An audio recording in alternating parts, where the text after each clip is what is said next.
अकोला येथील काँग्रेसच्या प्रचार सभेत काँग्रेस प्रदेशाध्यक्ष नाना पटोले यांनी एक वादग्रस्त वक्तव्य केल्याचं पाहायला मिळालं।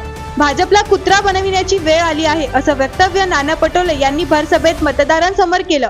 काँग्रेस उमेदवार साजिद खान पठाण यांच्या प्रचार सभेत नाना पटोले यांनी हे वादग्रस्त वक्तव्य केलं आहे।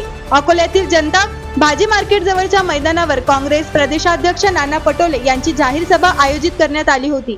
या सभेत नाना पटोले यांनी केलेल्या भाजप संदर्भातील वादग्रस्त वक्तव्याने नवा वाद होण्याची शक्यता आहे। दरम्यान यावेळी नाना पटोलेंनी प्रकाश आंबेडकरांच्या वंचित बहुजन आघाडीवर नाव न घेता निशाणा साधला। अकोला हा मताचं विभाजन करणारा सेंटर बनला असल्याचं नाना पटोले म्हणाले। आज भाजपला फायदा करणारे काही लोक निवडणुकीच्या मैदानात आहेत, पण सुदैवाने अकोला पश्चिम मध्ये ते नाहीत।